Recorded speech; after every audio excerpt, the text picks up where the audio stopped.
तो चलिए बुलेटिन की शुरुआत करेंगे बेहद अहम खबर के साथ। राहुल गांधी ने कांग्रेस सदर के ओहदे से आखिरकार इस्तीफा दे ही दिया। राहुल गांधी ने 2019 इंतखाबात में कांग्रेस की हार की जिम्मेदारी कबूल करते हुए सदर के ओहदे से अपना इस्तीफा दिया। राहुल गांधी ने कहा कि पार्टी अगला सदर मुंतखब करेगी और पूरा यकीन है कि पार्टी बेहतर फैसला लेगी। राहुल गांधी ने अपने ट्विटर अकाउंट में अपने नाम से सदर का लफ्ज भी हटा दिया है।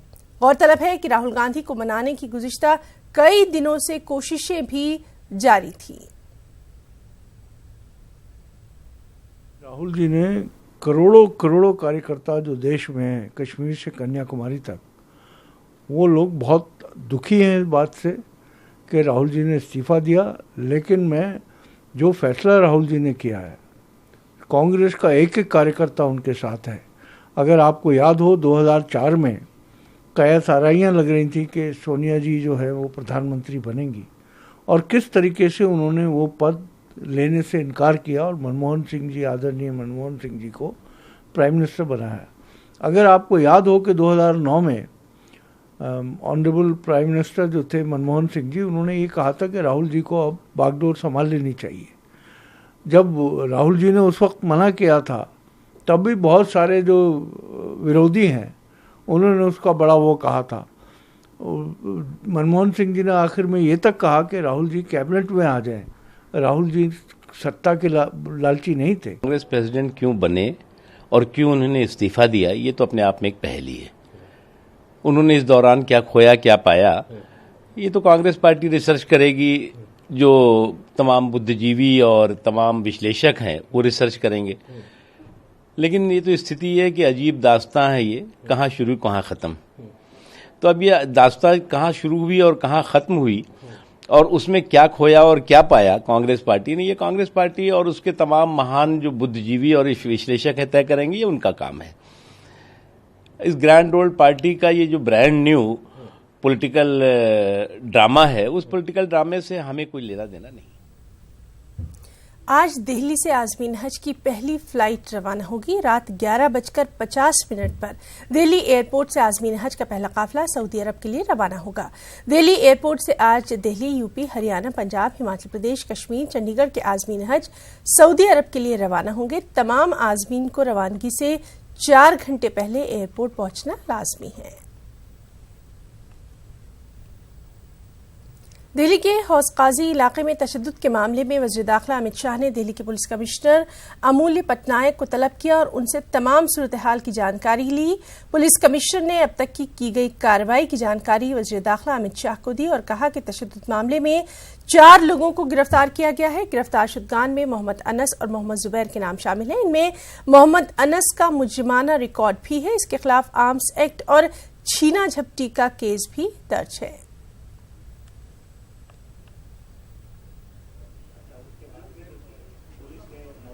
जनरल ब्रीफिंग था कि सिचुएशन कैसा है, क्या है, वही बताया गया। सिचुएशन काफी नॉर्मल है। नहीं, एक्शन पहले हो चुका था। जो लोग आइडेंटिफाई हो गए थे, एक्शन भी पहले हो चुका था और उसके बारे में जनरल स्थिति अभी काफी नॉर्मल हो चुका है वहां पे। उसी के बारे में ही जनरल ब्रीफिंग दी गई थी। The CCTV footage which has been circulating, this is about a particular group of criminals. The teams are working on it and they will be identified and they will be arrested soon. हौस काजी मामले में दिल्ली के वजीर इमरान हुसैन और अलका लांबा ने मंदिर का दौरा किया और अमन अमान कायम रखने की अपील की। मकामी एमएलए ने अमन को बिगाड़ने की साजिशों को नाकाम बनाने की भी बात कही। सब रहें और एक दूसरे के मित्र बनकर के रहें, भाईचारे के साथ में रहें, ताकि यहाँ अमन शांति बनी रहे। और खाली यही विशेष रूप से यही बात इनसे कहना है मुझे। हम लोग तो कभी भी इस तरह की घटना को अंजाम ही नहीं दिए, लेकिन कुछ उपद्रवी तत्व इस तरह से करके गए हैं, उसके लिए तो अब क्या कहा जाए। अब कुछ पकड़े गए हैं, कुछ पकड़े जाएंगे और मंत्री जी का कहना यही है कि भाई उनके खिलाफ सख्त कार्रवाई किया जाएगा और पुलिस का कहना यह है कि भाई जो भी पीछे उनके सपोर्ट में आएंगे उनको भी बख्शा नहीं जाएगा। जो भीड़ थी, पता नहीं कौन लोग थे, कहाँ से आए थे, उसकी जांच पुलिस कर रही है और जिन लोगों ने भी ऐसी हरकत करी है उनको के खिलाफ सख्त से सख्त कार्रवाई हो रही है। पुलिस उसकी जांच करे, सीसीटीवी कैमरे की फुटेज देखी जा रही है और जो लोग भी थे शरारती तत्व, क्योंकि बैड एलिमेंट्स का कोई ना तो मजहब होता है ना दीन ईमान होता है, तो उनके खिलाफ पुलिस कार्रवाई कर रही है। मात्र पार्किंग की दो लोगों की लड़ाई को पूरी तरीके से एक सांप्रदायिक रंग देने की कोशिश की गई, जिसको यहाँ के लोगों ने पूरी तरह नाकाम कर दिया। रविवार की घटना थी, पार्किंग को लेकर दो लोगों में, दो गुटों में झगड़ा होता है, अफवाह फैलाई जाती है कि मॉब लिंचिंग हो गया। सुबह तक ये अफवाह फैला दी जाती है कि मंदिरों को जलाया जा रहा है। बहुत लोग चाहते थे हकीकत क्या है। मैं यहाँ की स्थानीय विधायक हूँ चांदनी चौक की, मुझे सबने अपील की हकीकत क्या है वो जानना चाहते हैं। आज मैंने खुद फेसबुक लाइव करके दुर्गा मंदिर की हकीकत और यहाँ के इलाके के किस तरीके से दुकानें खुली हैं, जिंदगी पटरी पर आ चुकी है। जो डर और खौफ था कि कुछ भी हो सकता है, दंगे हो सकते हैं, मैं सलाम करती हूँ पुरानी दिल्ली 6 के लोगों को, जहाँ पर सब भाईचारे और एकता से एक दूसरे के साथ सुबह शाम उठते बैठते हैं, व्यापार कर रहे हैं, सब कुछ कर रहे हैं। इन सब ने मिलकर उसे नाकाम किया। एसपी लीडर जया बच्चन ने राज्यसभा में खवातीन का मामला उठाया। उन्होंने कहा कि खवातीन की सिक्योरिटी के ताल्लुक से हुकूमत के इक़दामात नाकाफी हैं, क्योंकि पिछले 1 साल में खवातीन के ताल्लुक से जराइम में काफी इजाफा हुआ है। To RTI data, in 107 days between March 16th and June 30th this year, 76,416 cases of crime against women were reported. Shame. In 3 months of 218, UP reported 76,000 crimes against women compared to 49,000 in 216. Shame.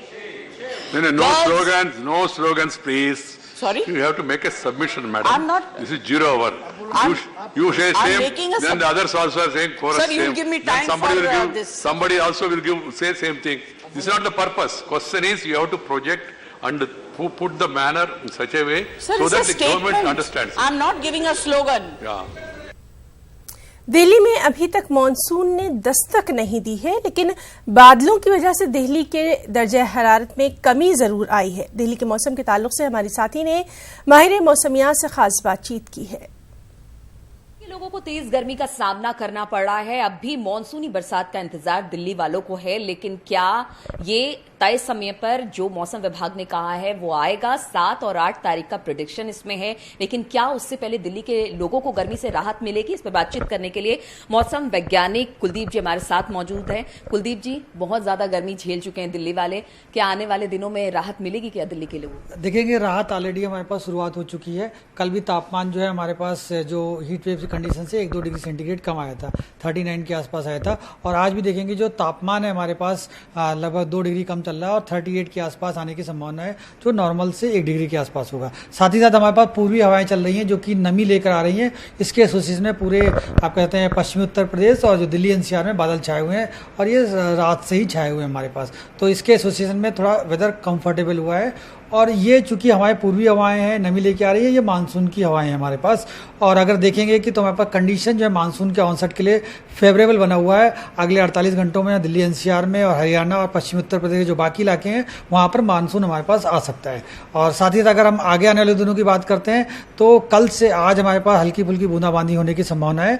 कल से हमारे पास निश्चित तौर पर जो है हल्की बारिश से अगले 3 से 4 दिनों तक रहेगी। तो जो तापमान है, जो बढ़ा हुआ तापमान है, उसमें भी गिरावट आएगी। तो आपने देखा कि दिल्ली वालों को अब थोड़ी सी राहत मिलती दिखाई दे रही है, क्योंकि आज कुछ जगहों पर बरसात होगी और अगले 48 घंटों में मॉनसूनी वर्षा कुछ हद तक दिल्ली के लोगों को और दिल्ली के लोगों को गर्मी से राहत दिलाएगी। कैमरामैन योगेंद्र के साथ मैं नीलू सिंह, न्यूज़ 18 दिल्ली। झारखंड में हुजूमी तशद्दुद के मामलों को निपटाने के लिए फास्ट ट्रैक कोर्ट की तश्कील की जाएगी। महकमा दाखिला ने इस सिलसिले में हुक्म जारी कर दिया है। इन फास्ट ट्रैक कोर्ट में हुजूमी तशद्दुद के मामलों की हर रोज समाअत की जाएगी। गुज़िश्ता दिनों झारखंड के ही सरायकेला में तबरेज अंसारी नामी शख्स को बाइक चोरी के शक में बुरी तरह से पीटा गया था। तबरेज की बाद में अस्पताल में मौत हो गई थी। 5 तारीख को वज़ीर ख़ज़ाना निर्मला सीतारमण अपना बजट पेश करने वाली हैं। अक़लियतों और खासकर मुसलमानों को उम्मीद है कि बजट में सबका साथ, सबका विकास के साथ साथ सबका विश्वास भी जीतने की कोशिश नजर आएगी। देखना अहम होगा कि निर्मला सीतारमण के पिटारे से अक़लियतों के लिए क्या कुछ पेश किया जाता है। के अनाउंसमेंट हैं कि स्कॉलरशिप को हम बढ़ा के जो कि अभी फ़िलहाल 50 लाख के आसपास दे पा रहे हैं उसको बढ़ाएंगे, उसको 1 करोड़ करेंगे पर एनम, जो हमारी 5 स्कॉलरशिप स्कीम्स हैं उसी की हम बात करें। MSDP को भी अगर हम लोग छोड़ दें और भी जो प्रोग्राम्स हैं लीडरशिप के या और मतलब सीखो और कमाओ, सिर्फ स्कॉलरशिप को ही अगर हम देखें तो उस हिसाब से अगर 50 लाख स्कॉलरशिप दिया जा रहा था तो हम करीब 2200-2300 करोड़ रुपये स्कॉलरशिप के लिए एलोकेट कर रहे थे। तो अभी तो स्कॉलरशिप के लिए ही लगभग 5000 करोड़ की ज़रूरत है अगर सही में जो अनाउंसमेंट किया गया है उसको देखा जाए तो। फिर और जो दूसरी स्कीमें हैं MSDP और मतलब सीखो और कमाओ, NMDFC, तो इस बजट में मैं ये मानता हूँ कि 4700 करोड़ रुपये जो था मतलब इंटरिम बजट, उसको लगभग बढ़ के 8000 करोड़ रुपये होना चाहिए। मुनाफे दिए जाएं और इस तरह की योजनाएं लागू की जाएं कि 100% जो पढ़ाई है वो मैंडेटरी हो जाए हर मुस्लिम परिवार के लिए, कोई भी बगैर पढ़ाई के नहीं रहेगा। और जो वजीफ़े हैं उसमें भी इजाफा होना चाहिए महंगाई दर के हिसाब से। तो हम उम्मीद करते हैं कि जो नया बजट है उसमें सबका विश्वास जीतने का के साथ साथ इन जो बड़ी अल्पसंख्यक कम्युनिटी है मुस्लिम्स, उनका भी विश्वास जीतने की योजना बनाई जाए। जो अक़लियतों का बजट है उसे बढ़ाना चाहिए, न सिर्फ ये कि एजुकेशन के अंदर, बल्कि जिन गाँव के अंदर वो लोग रहते हैं जहाँ पे किसी तरीके की सहूलियत नहीं है, हॉस्पिटल्स, दूसरी चीज़ें, वहाँ की सड़कें, इन सब के ऊपर सरकार को तवज्जो देनी चाहिए। ये कहना कि सड़कें तो सभी जगह बनती हैं, मैं बहुत जगह ऐसी बता सकता हूँ जहाँ पे सड़क नाम की कोई चीज़ नहीं और वहाँ पे शेड्यूल कास्ट और अक़लियत के लोग रहते हैं। ये जिम्मेदारी सरकार की है और ख़ास तौर से हमारे अज़ीज़ नकवी साहब की है कि वो सरकार पे दबाव डालें, बजट को बढ़वाएं और इसका सही इस्तेमाल अक़लियतों के लिए करें। 5 साल में वो 1 करोड़ स्कॉलरशिप पर ईयर वो देंगे। अब 5 करोड़, मुझे पता नहीं 5 करोड़ स्टूडेंट्स मुसलमानों में हैं या नहीं, माइनॉरिटीज़ में भी कुल मिला के 5 करोड़ स्टूडेंट्स मिलेंगे 5 साल में, नहीं, I don't know that statistic. But उन्होंने अभी माइनॉरिटी की जो वेबसाइट पे, माइनॉरिटी अफेयर्स मिनिस्ट्री की वेबसाइट पे जो काम गिनवाए हैं वो काम 4700 करोड़ रुपए से कहीं ज़्यादा के हैं। तो अब ये ग्राउंड पे चेक करना पड़ेगा कि वो काम हुए हैं या खाली एक स्टैटिस्टिक्स है जो लिख के छाप देना बहुत आसान है, वो काम कर दिया गया है। अब नाउ ऑन 5 जुलाई हमारा बजट आने वाला है। ये जो 5 करोड़ स्कॉलरशिप हैं और ये जो ये नए स्कूलों के लिए और मदरसों के लिए फ़ंड की बात कर रहे हैं, ये जो 51,000 रुपये ग्रेजुएट बेटी की शादी की बात कर रहे हैं, इसमें बजटरी एलोकेशन कितना होता है वो देखने के बाद पता चलेगा कि प्रधानमंत्री ने अपनी आदत के मुताबिक जुमला बोला है या वाकई कुछ करना चाहते हैं। अमरनाथ जी, यात्रा की सिक्योरिटी पर ITBP के DG ने कहा है कि सिक्योरिटी को लेकर ITBP की 44 कंपनियां लगाई गई हैं और मेडिकल कैंप का भी खास इंतजाम किया गया है। हमारे साथी शंकर आनंद ने ITBP के DG से खास बातचीत की। अमरनाथ यात्रा के बारे में आइए बात करते हैं। इस वक्त हमारे साथ में ITBP के DG SS देसवाल सर हैं।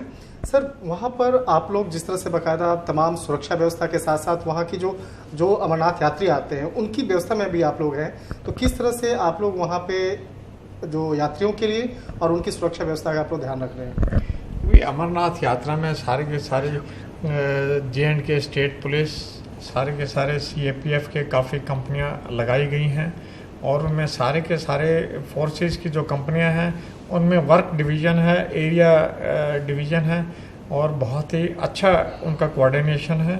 जॉइंट सारे के सारे उनकी ब्रीफिंग की जाती है हर पॉइंट पे। तो हमारी ITBP की 44 कंपनीज अमरनाथ यात्रा में डिप्लॉय की गई हैं। कुछ पोर्शन में वो ROP में है, कुछ पोर्शन में वो एरिया डोमिनेशन में है। तो कुल मिला के कुछ एरिया में पेट्रोलिंग में है। तो वो जो ड्यूटीज़ का है वो टेरिटरी वाइज और एरिया वाइज वर्क डिस्ट्रीब्यूशन है और वो वेल कोऑर्डिनेटेड है और वो सारे के सारे अरेंजमेंट में ये हमें पूरा का पूरा विश्वास है कि जितने भी हमारे यात्री अमरनाथ यात्रा पे जाएंगे, चाहे वो बालताल एक्सिस है, चाहे वो पहलगाम एक्सिस है, तो वो बिल्कुल सेफ रहेंगे और बहुत ही शांतिपूर्वक तरीके से वो अपनी यात्रा सफल कर पाएंगे।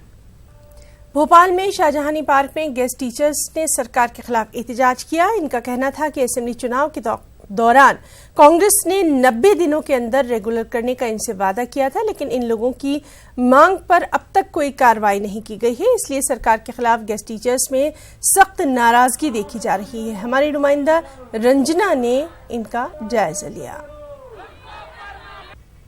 कांग्रेस सरकार को अपना वचन याद दिलाने के लिए प्रदेश भर के अतिथि शिक्षक राजधानी भोपाल में जुटे हैं और शाहजहानी पार्क में जो अतिथि शिक्षक हैं उन्होंने हल्ला बोला है। एक ही नारा है कि जब कांग्रेस सरकार सत्ता में नहीं थी तो उन्होंने वादा किया था कि जो तमाम अतिथि शिक्षक हैं उनको नियमित किया जाएगा, लेकिन अब सरकार बनने के बाद जो कांग्रेस सरकार है वो अपना वचन भूल गई है और उसी वचन को याद दिलाने के लिए जो तमाम अतिथि शिक्षक हैं वो राजधानी भोपाल पहुंचे हैं और अतिथि शिक्षक संघ के जो अध्यक्ष हैं उन्हीं से जानते हैं सरकार को अपना वचन याद दिलाने के लिए पहुंचे हैं। क्या वादा था, किस तरह से आप लोग जनता के बीच गए थे? देखिए, आपको बताना चाहता हूं कि कांग्रेस सरकार ने अपने वचन पत्र में अतिथि शिक्षक, जन स्वास्थ्य रक्षक, जो रसोइया माता इनको शामिल किया था और ये कहा था कि जैसे ही हमारी सरकार बनेगी 3 महीने के अंदर हम आपको नियमित कर देंगे। इन्होंने अपने वादे से विमुख हो गए। उल्टा इन्होंने व्यापम परीक्षा लेके हमारे हजारों के तादाद में अतिथि शिक्षक, जन स्वास्थ्य रक्षक, जो रसोइया माताएं बाहर होने की कगार पे आ गई हैं, लेकिन कांग्रेस की सरकार में जू नहीं रोक रही। उल्टा इन्होंने व्यापम परीक्षा ली। 2011 से व्यापम परीक्षा कांग्रेस सरकार ने ही नहीं होने दी थी और जैसे ही कांग्रेस की सरकार बनती है तो उन्होंने सबसे पहले व्यापम परीक्षा ली, जिसका बहुत बड़ा घोटाला पूरा देश जानता है। उसके बाद भी आज हमारे साथ शोषण हो रहा है। अगर इन्होंने हमारी बातों को नहीं माना, हमारे कर्मचारियों का हक नहीं मिला, तो निश्चित तौर से हम नगर निगम चुनाव में इनकी सरकार को गिराने का काम करेंगे और इनको हराएंगे। ये जो तमाम अतिथि शिक्षक हैं राजधानी भोपाल में डेरा डाले हुए हैं, सरकार को एक तरह से चुनौती दी है कि अगर अब कल तक का समय दिया है कि अगर अपने वादे को नहीं निभाते हैं तो फिर सीएम हाउस का घेराव किया जाएगा। कैमरामैन अजय तंवर के साथ रंजना दुबे, न्यूज़ 18 भोपाल। पानी के तहफ्फुज़ के लिए मरकजी हुकूमत की जानिब से चलाई जा रही मुहिम की आमिर खान ने हिमायत की है। पानी के तहफ्फुज़ के लिए न्यूज़ 18 भी मुहिम चला रहा है। हम लोग ने एक्चुअली पानी में करीबन 4 साल पहले काम शुरू किया। 4 से थोड़ा सा आपको याद होगा, हम शो करते थे सत्य में जयते, उसमें हम लोग उसका एक हिस्सा करते थे जी। और हमने जब 3 सीजन्स किए सत्य में जयते के, उसके बाद हमको लगा कि आगे क्या किया जाए। हम लोग एक 4था सीजन लेके आए, अलग अलग टॉपिक्स लेके या किसी एक विषय को लेके उसी के साथ जुड़ के काम करें, और हमको लगा हमें ऐसा करना चाहिए। तो सत्यजीत और मैं, हम दोनों सत्य में जयते कर रहे थे और हमको लगा कि पानी एक ऐसा विषय है जो हमें उसके साथ काम करना चाहिए। और शुरू हम महाराष्ट्र से करना चाहेंगे क्योंकि हम दोनों महाराष्ट्रियंस हैं और हर साल हम देखते हैं कि यहाँ सूखा पड़ता है महाराष्ट्र में। बहुत सारे एरियाज हैं महाराष्ट्र में जहाँ बारिश बहुत कम गिरती है। तो ये सोच के हमने शुरू किया पानी फाउंडेशन। पहले हमने करीबन 6-8 महीने लगाए रिसर्च में, सत्या गांव-गांव में घूमा, महाराष्ट्र के बहुत सारे इलाकों में घूमा और हमने समझने की कोशिश की कि ये समस्या क्या है, कैसी है, इसमें और लोगों ने क्या क्या काम ऑलरेडी कर चुके हैं, क्या कोशिशें हुई हैं और किस तरह से हम इसमें अपना योगदान दे सकते हैं। तो हमें ये बहुत इम्पोर्टेंट लगा। भोपाल में मखदूश इमारतों के गिराने का काम म्युनिसिपल कॉरपोरेशन को ही करना है, लेकिन बीजेपी रुकने असेंबली आकाश विजयवर्गीय की निगम के मुलाजिम के साथ मारपीट करने के बाद म्युनिसिपल कॉरपोरेशन के मुलाजमीन खौफ में हैं। बारिश के मौसम को देखते हुए म्युनिसिपल कॉरपोरेशन ने तकरीबन 200 से ज्यादा नोटिस खस्ताहाल इमारतों को तोड़ने के लिए जारी किया था, लेकिन अब मुलाजमीन यहां जाने से कतरा रहे हैं और मखदूश इमारतों के गिरने से जान और माल का नुकसान कभी भी हो सकता है। सारी एजेंसी सब मिलकर काम करेगी। यदि कहीं पे भी कोई ऐसी बात होती है तो पूरा प्रशासन, पूरी टीम, समस्त पुलिस, प्रशासन, नगर निगम सब मिलके काम करेंगे। लापरवाही चूंकि है ना, सब लोग अपने अपने काम में लगे हैं। जो मेन मुद्दे हैं जनहित के, जनता को लेकर, उनके ऊपर कोई ध्यान नहीं दिया जा रहा है। और सबसे ज्यादा तो हमारी नगर निगम और हमारे जनप्रतिनिधि जो आलोक शर्मा जी हैं, उनके द्वारा कोई ध्यान नहीं दिया जा रहा है कि हमारे शहर के अंदर क्या चल रहा है। मध्य प्रदेश टूरिज्म के एक होटल में एक रोटी 100 रुपये कीमत पर मिल रही है। टूरिज्म डिपार्टमेंट के नए खुले होटल में खाने की फीस इतनी ज्यादा है कि आपको वहां जाने से पहले 100 बार सोचना होगा। टूरिज्म डिपार्टमेंट के होटल सयाहत यानी टूरिज्म को फरोग देने के मकसद से खोले जाते हैं। इनकी फीस दीगर होटल्स के मुकाबले कम होती है, लेकिन भोपाल में टूरिज्म के होटल में किसी 5 स्टार होटल से भी ज्यादा महंगा खाना मिल रहा है। प्राइवेट सेक्टर के होटल्स हैं, लगभग सबका टैरिफ सेम है। जहाँ तक हमारे मिंटो हॉल की बात है, आपने जो कहा है कि वहाँ पे कुछ टैरिफ में कुछ डिशेस के रेट्स ज़्यादा हैं, अगर ऐसा कुछ है तो मैं संबंधित जो RM है, रीजनल मैनेजर हैं हमारे, और जो उस होटल को देखते हैं और जो डिपार्टमेंटल जो अधिकारी हैं इसके, उनके साथ में बैठ के एक रिव्यू करेंगे। मध्य प्रदेश में कांग्रेस की सरकार है, विपक्ष में रहते हुए शराबबंदी की जो बात और मांग करते थे, वो उसी परिसर में जो आदमकद गांधी जी की प्रतिमा लगी है उसको कांग्रेस की सरकार चिढ़ाती हुई नजर आती है, क्योंकि उसी परिसर में जो उनका रेस्टोरेंट है वो शराब दे रहा है, शराब पिला रहा है। आइंदा 5 वर्षों के लिए मध्य प्रदेश को कितनी रकम मिलेगी, इस मामले पर 15वें फाइनेंस कमीशन की टीम सरकार और ऑफिसर से बातचीत करेगी। फाइनेंस कमीशन की टीम 3 दिन के दौरे पर भोपाल पहुंची है। हमारे नुमाइंदे अनुराग ने फाइनेंस कमीशन के चेयरमैन से इस सिलसिले में खास बातचीत की है। वित्त आयोग की टीम 3 दिन के लिए मध्य प्रदेश दौरे पर है। इस दौरान वो मुख्यमंत्री, मंत्री और व्यापारियों समेत राजनीतिक दलों के साथ भी चर्चा करेगी और 15वें वित्त आयोग के चेयरमैन NK सिंह साहब हमारे साथ मौजूद हैं। सर, लगातार हर राज्य का दौरा कर रहे हैं, मध्य प्रदेश में भी 3 दिन रहेंगे, किस तरीके की चर्चा होने वाली है? चर्चा तो वही होने वाली है जो अन्य राज्यों में भी होती है। जो विभिन्न यहाँ के समाज और वर्ग के लोग हैं, सरकारी संस्थाओं के अलावे सर्वप्रथम आज ग्राम पंचायत, अर्बन लोकल बॉडीज़, विभिन्न राजनीतिक दलों के प्रतिनिधियों के साथ, और इसके अतिरिक्त कल मुख्यमंत्री और उनके अन्य सहयोगी लोग। PCC चीफ बनने के बाद मोहन मरकाम पूरी तरह से मुस्तैद नजर आ रहे हैं। इलाके में पार्टी को मजबूत करने में जुट भी गए हैं। मोहन मरकाम ने साफ तौर पर कारकुनान को आगाह कर दिया है कि पार्टी में किसी भी किस्म की गुटबाजी या फिर बदनज़मी को हरगिज बर्दाश्त नहीं किया जाएगा। साथ ही पार्टी लाइन से हटकर चलने वालों को बाहर का रास्ता भी दिखा दिया जाएगा। स्पष्ट अनुशासित व्यक्ति हूं। अगर कोई भी संगठन के विरुद्ध या फिर कांग्रेस पार्टी को कमजोर करने का प्रयास करेगा, हमको कभी बर्दाश्त नहीं करेंगे। अनुशासन का डंडा चलेगा। अगर बाहर का रास्ता दिखाना भी पड़े तो हम वो भी करने के लिए मजबूर हो जाएंगे। रायपुर से खबर है, जहां वज़ीर आला भूपेश बघेल के प्रोग्राम में आने वाले फरियादियों के गमछे उतरवा लिए गए। फरियादियों से सिक्योरिटी का हवाला देकर उनके ये गमछे उतरवाए गए। प्रोग्राम में शामिल होने वाले लोगों के इस तरह से गमछे उतारने पर सवाल उठ रहे हैं। हमारे साथी ने वहां का जायजा लिया। छत्तीसगढ़ राज्य में छत्तीसगढ़ की परंपरा के अनुसार जो परिधान है उसमें गमछा शामिल किया गया है। मुख्यमंत्री भूपेश बघेल खुद गमछा लेके हमेशा चलते हैं, लेकिन उनके जनचौपाल में आने वाले लोगों को आज गमछा उतरवा दिया गया। बताइए, आप कहाँ से आए हैं और गमछा आपने क्यों रख दिया? बताइए, कहाँ से आए? हम राजनांदगांव से आए हैं। राजनांदगांव से आए हैं। ये गमछा क्या आप हमेशा लेके चलते हैं, यहाँ भी क्यों रख दिया? जी हाँ, हमेशा लेके चलते हैं, बट सुरक्षा कारणों से शायद इसको यहाँ रखने के लिए बोला गया है हमको। कहाँ से आप आए हैं? राजनांदगांव से आए हैं। ये गमछा क्यों रख दिए? गौछा रखने बोले हैं सरकारी कर्मचारी, तो रख दिए। आप बोलेंगे तो लेके चले जाएंगे। आप? हाँ, राजनांदगांव से आए अपन, किसी सुरक्षा कारण से रखने के लिए बोला होगा, और कानून का पालन करना भी हमारा काम है। अब पार्टी बेस पे तो आए हैं, जो आदेश होगा उसको पालन करना पड़ेगा। आप कांग्रेस के सदस्य? कांग्रेस का सदस्य है, जिला महामंत्री है किसान कांग्रेस का। उसके बाद भी आपको गमछा रखवा दिया? हाँ, कैसे पालन तो करना पड़ता है ना। चलिए, ये बड़ी ही अजीब तस्वीर है कि जो मुख्यमंत्री खुद गमछा को लेके हमेशा चलते हैं, उनके राज्य में जो पहला आज जन चौपाल लगा है उसमें तस्वीर देख लीजिए। ये पूरे जो कॉरिडोर है, जो पूरा जो लाइन है, ये पूरा गमछा से भरा हुआ है। अलग अलग क्षेत्रों से आए हुए लोग, अलग अलग जगहों से आए हुए लोग, उनसे गमछा रखवाया जा रहा है। सवाल ये। तो इस बुलेटिन में फिलहाल इतना ही। आदाब।